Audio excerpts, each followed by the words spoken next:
Stretching back half a mile from the wrecked reactors of Fukushima are the rows of tanks storing contaminated water that's been used to stop a catastrophic meltdown. But it's one of those tanks that's caused a new radiation scare. This is the plant on the edge of the Pacific. The 4 reactors were damaged in the 2011 tsunami. Behind them are around 1,000 tanks storing water that's been used to cool the fuel rods. One of them, tank number 5, has leaked 300 tons of highly radioactive water through a faulty seal. Much of that water has already seeped into the soil. The problem is wider though. Fukushima is built close to a mountain range with high rainfall. 1,000 tons of groundwater flows under the complex every day on its way to the ocean.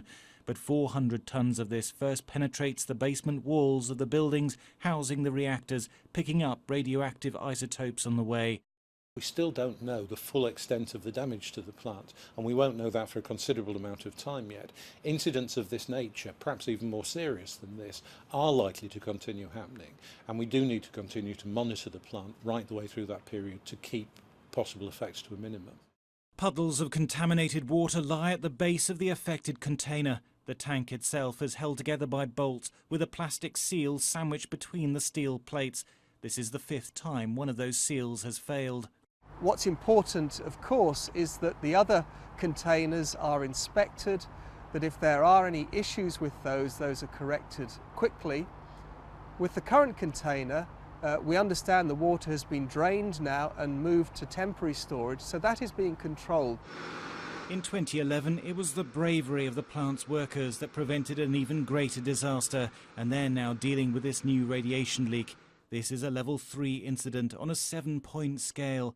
A person standing nearby for an hour would receive 5 times the annual recommended radiation limit for workers. And after 10 hours, someone standing 50 centimetres or just over 1.5 feet away will develop radiation sickness with symptoms including nausea and a drop in white blood cells. This has only been rated as an incident, it's not an accident. The contamination is very localised to that part on site, and unless you're a Fukushima worker who goes very close to that, you will suffer nothing as a consequence of these leaks. It will take decades to make the Fukushima site safe. This latest radiation leak underlines just how difficult the cleanup will be. Thomas Moore, Sky News.